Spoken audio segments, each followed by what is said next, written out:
Okay, good day sa inyong lahat mga Kabags TV.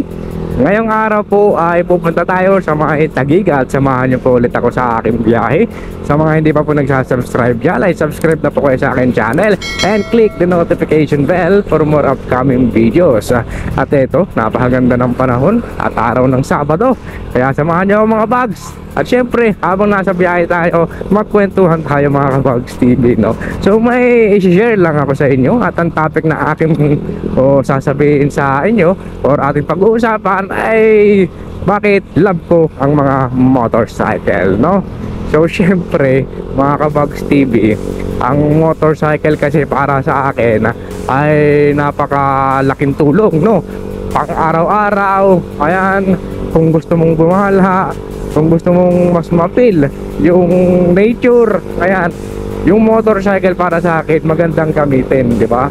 So, may kanya-kanya namang gamit yan mga Kabags TV, no? Pero para sa akin kasi ang motorcycle kasi meron siyang iba na nabibigay na hindi mo mararamdaman kapag ka nakasakay ka sa mga four wheels, di ba?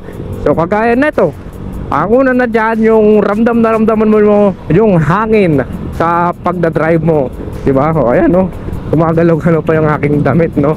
At saka kapag kalalo na at malamig ang panahon, ay nako, talagang damang-dama mo yung nature mga Kabags TV. Kaya yung iba nga nagdadagdag pa or nagkakapal pa ng jacket, di ba? Ay lalo na pagtanghali, ay talagang ramdam mong nature niya, napakainit nun mga Kabags TV. Kaya lang medyo ano na yan, medyo ibang ano na yan, sakit na yung makukuha natin, no? Kaya kailangan natin ng protection sa mga time na yung pagka may init. Yun lang yung ano, yung isa sa magandang na experience pagka motorcycle lang gamit mga Kabags TV, no? At saka hindi lang yan, napakarami pa, lalo na pagka pang araw-araw, di ba? Halimbawa, pupunta ka sa isang lugar, halimbawa ito, kagaya nito, mula dito sa atin sa may ito, daan ko na ngayon, halos nagdumaan tayo ng Espanya highway mga Kabags TV, at papunta tayo sa Taguig, di ba? So gamit na gamit yung motorcycle kasi isipin mo, dahil sa motorcycle hawak mo oras mo, di ba? So sa paanong paraan hawak yung oras, kumbaga natatsansya mo yung oras kung anong oras ka makakarating, di ba? Well, ganun, okay naman din, natatansya rin naman pagka nagko-commute. Pero pagdating kasi sa kapag ka meron kang motorcycle, lalo na pagka mga traffic ka, mas nakakalusot ka kasi dyan mga Kabags TV. O halimbawa, gusto mong tumabit, gusto mo muna magmerienda, magagawa mo yan, di ba? O halimbawa, bigla na lang nagbago sa plano at kailangan mong bumalik agad, di ba? O kaya may naisip ka na biglang puntahan dito sa motorcycle, hawak mo naman ng manobela, liliko mo na lang yan at makakapunta ka na sa gusto mong puntahan, di ba? So yun ang isa pa sa magandang dahilan kaya gustong-gusto ang mga motorcycle mga Kabags TV. And then lang yan, meron pa, kagaya ng pagka gusto mong mag-rides, gusto mong magliwaliw, di ba? Ito naman, wala na sa ano, sa trabaho, ito naman pang unwind na, di ba? Sa mga nakakapagod na araw-araw na trabaho, kaya siyempre halos lahat naman siguro, di ba? Ramdam na ramdam yung pagod sa trabaho, kaya yung stress stress talaga, di ba? May times talaga, may times hindi naman araw-araw may stress ka, mga times talaga din na may stress ka, di ba? So yung pagra-rides is nakaka-unwind siya, di ba? Pagka pupunta ka sa isang lugar na mapuno, ayan, maganda yung tanawin, nakikita mo, hindi mo naiisip yung mga bagay na may kinalaman sa trabaho, di ba? Di ba yung pakiramdam kapag ka nakakapunta ka sa mga lugar na yun, kasi napipil mo yung lugar, di ba? Parang isa ka dun sa lugar, di ba? Kasi parang kumukonekta ka kasi nan sa nature, at yun ang napakaganda. Kaya nare-relax tayo, di ba? So tayo naman is human being, at yung mga nature, syempre may mga buhay din naman yan na nandito sa mundo. So para magkakakonek naman tayo, di ba?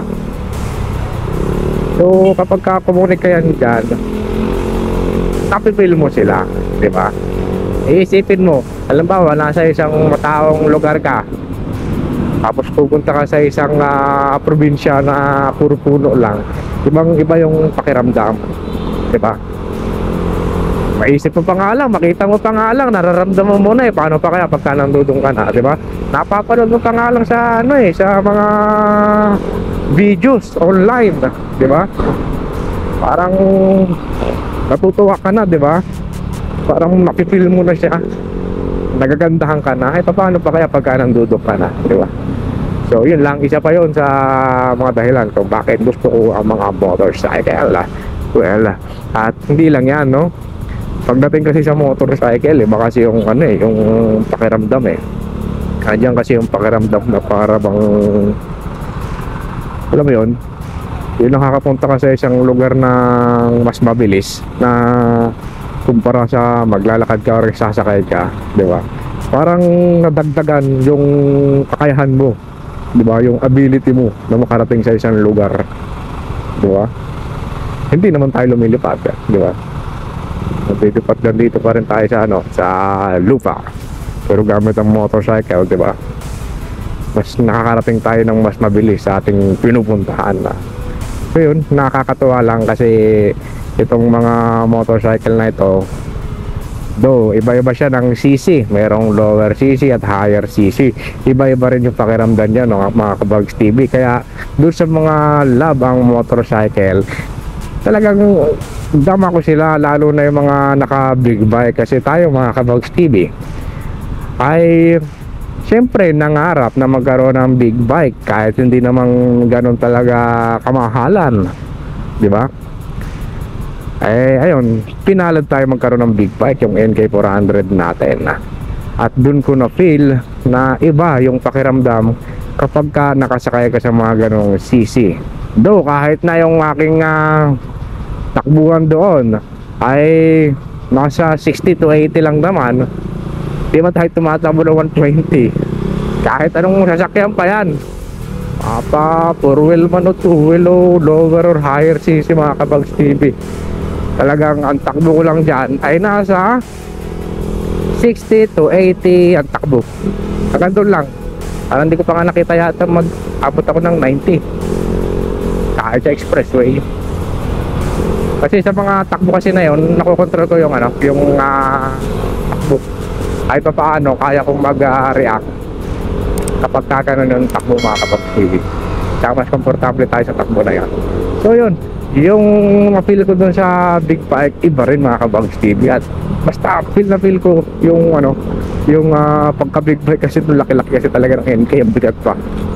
Tapos galing tayo dito sa Smooth CC, hindi naman natin to inalis, no? Tutuusin nga, araw-araw kong ginagamit itong Honda Beat eh. Yung NK400 ginagamit ko lang yung pag ano eh, pag trip ko lang. Alam mo yun, pagka gusto kong sumakay sa ganun, kasi iba eh, diba? Doon sa mga, alam, hindi lang lalaki ang mahilig sa motorcycle o labang motorcycle, marami rin babae na labang motorcycle, diba? At kung tatanungin sila kung bakit nila love yun, eh parang pakiramdam lang yan. Eh isipin mo, halimbawa kung gusto mo yung pagkanta or pagsayaw, ganun lang din, gusto yung motorcycle. So kanya-kanyang ano yan, kanya-kanyang gusto, diba? Yung iba kasi motorcycle lang kasi para panggamit lang. Yung iba naman talagang tuwang-tuwang merong motor na gusto araw-araw ginagamit, araw-araw gumala ng gumala. So yun, diba? Huwag yung nagagayahin yung ginagawa dun sa Marilaki, no? Medyo hindi maganda kasi yun eh, diba?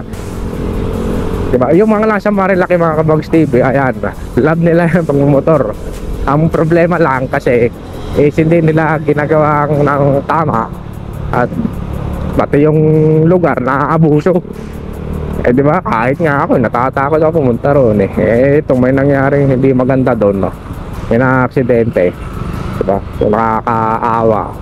Bakit kailangan gawin yun? Eh well, kung gusto talaga nilang gawin mag-banking ng gano'n, eh bakit doon? Eh pwede naman sa ibang lugar, di ba? Doon sa mas safe, sa racetrack, doon sila. Huwag yung Marilaki. Pwede ka gumala doon kasi napakaganda lang nature ng Marilaki, diba? So ayun, Ano ba yung mga dahilan ko bakit love na love ko ang motorcycle, mga kabags TV? Well, di ba, dun sa komportable na feels yan, hindi ako siya nakukuha kasi siyempre naranasan ko naman mag-commute dati. At alam ko yung pakiramdam ng mag-commute. Marami naman tao ang goods mag-commute at ayaw motor. Okay, respect tayo doon. Pero para sa akin kasi, ang pag mumotor ay napakalaking tulong talaga, no? Kasi hindi ko kailangan pumila para makasakay sa sasakyan, di ba? At di ko kailangan umupo doon sa may sa may no, parang hap lang yung upo para lang makabiyahe, makauwi, no? Lalo na pagka rush hour, di ba? Grabe yan, dami ng tao, halos di ka na makasakay. Hindi ko naman siya inaano, no? So baka marami rin talaga na sa atin na gusto talaga rin magmotor. Love din ang motorcycle, pero hindi pa ganon ka sapat yung kanyang capability para makakuha ng motorcycle. Di ba? Tiyaga lang, di ba? Tiyaga lang, unti-unti lang. Tsaka napakarami rin naman dito sa atin sa Pilipinas na makukuha ng motorcycle na mura, di ba? Pero hindi ko pa sinasabi na baka may priority pa, mas may mas una pang kailangang asikasuhin kaysa sa kumuha ng motor, kahit na gustong gusto nila o love na love nila yung motorcycle. So respect tayo doon, mga Kabags TV. Tayo na pinalat na mag motorcycle, di ba? Nakuha natin yung love natin at yung iba, di ba? Ang daming motor eh. Kaya nila kalab yung motorcycle. Halos lahat na yata ng unit kinuha na. Pero yung mga yun, mga malakas ang motorcycle, mga Kabags TV, diba? So ayun, so nakakatuwa lang, diba, na hanggang ngayon tuloy-tuloy pa rin na inaabrid ang motorcycle, no? So yung mga brand ng motorcycle, napakarami niyan at marami pa nagsusulputan. So talagang mas pinapaganda nila yung mga features ng motorcycle at nakakatuwa, mga Kabags TV, di ba? So ayun, at malapit na tayo sa Taguig. Pero syempre, tuloy pa rin tayo sa ating kwentuhan. Malapit na tayo, konti na lang. Nandun na tayo sa ating pupuntahan. At hindi naman masyadong traffic ngayon kasi araw ng Sabado. Pero syempre, may mga establishment pa rin o mga trabaho na may pasok pagka Sabado, diba? Pero di gaya ng mga weekdays na talagang napakarami. Andun din yung mga estudyante. So ayun, so ano ba yung mga dahilan kung bakit love na love ko ang pagmumotor, no?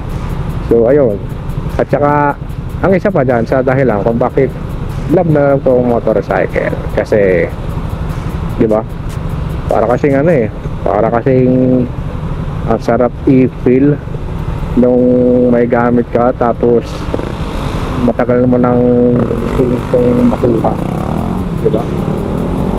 Una kasi niya, mga Kabags TV, na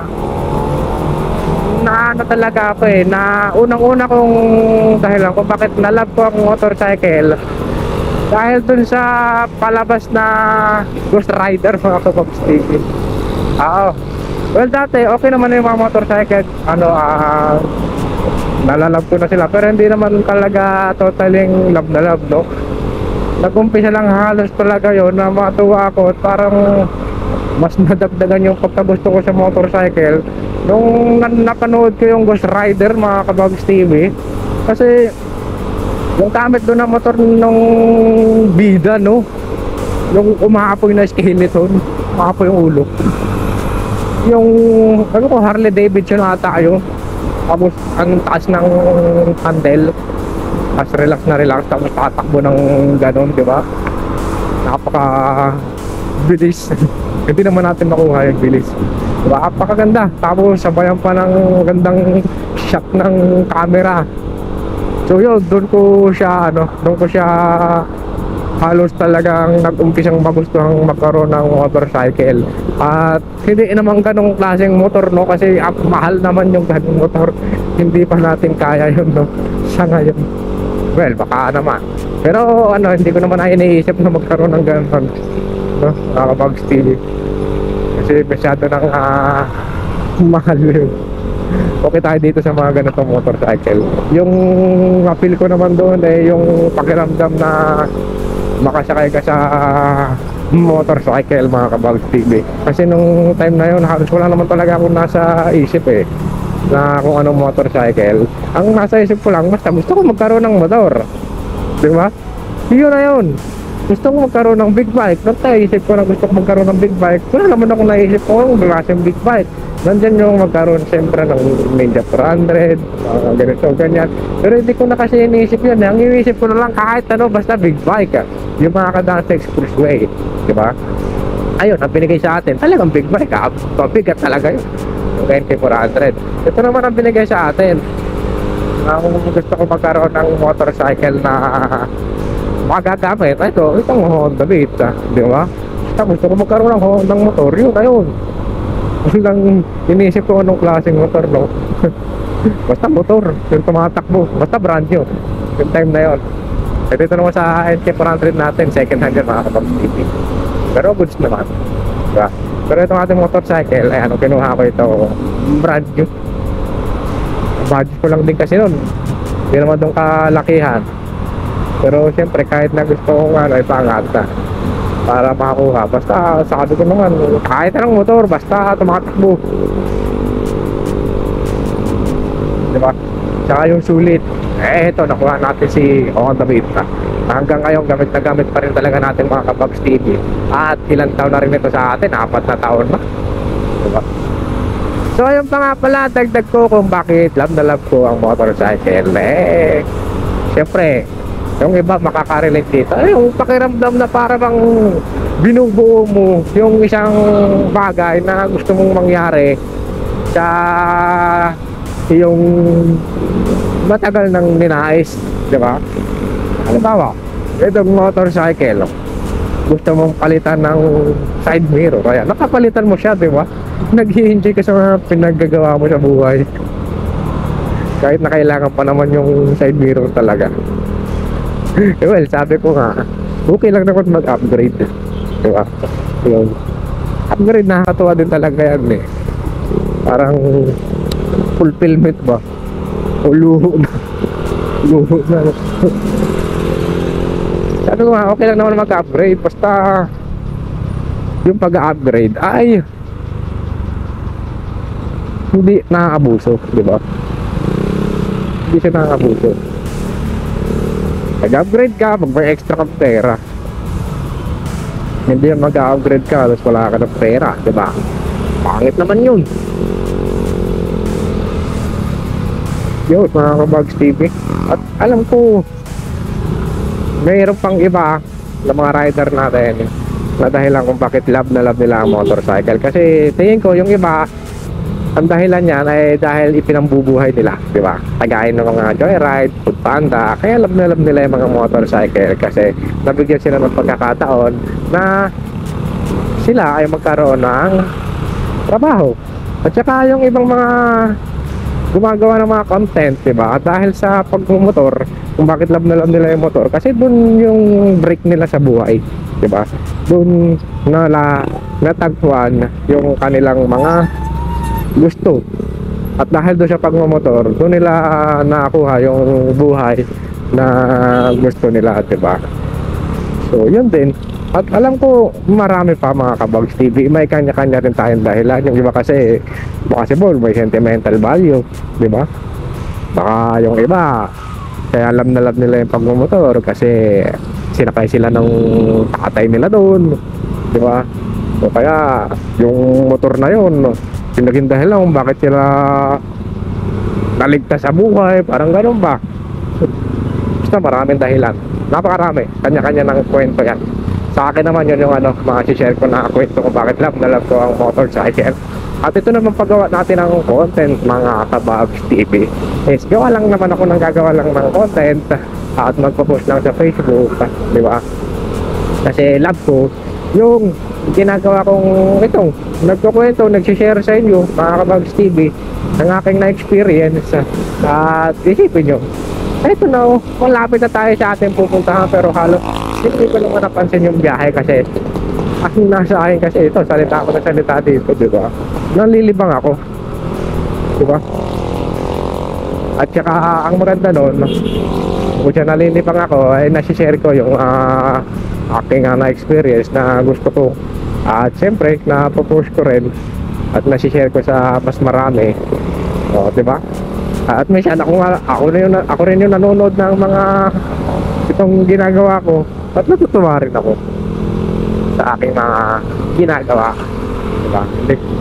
So nagpapasalamat ako sa inyong lahat mga Kabags TV. Ayan, at sa mga hindi pa nagsasubscribe dyan, ay subscribe na po kayo sa akin channel and click the notification bell for more upcoming videos. Ayan, so mga Kabags TV, hanggang dito na lang po muna itong ating video. Sa inyong lahat ay maraming salamat po talaga, no? At gagawa pa rin tayo ng maraming video at magsishare ng mga kwento. At baka meron tayong iba rin na mga picture, diba, ng mga lugar. Well, i-share ko rin yan sa inyo mga Kabags TV. Okay, salamat muli mga Kabags TV. Hanggang sa muli. Yeah.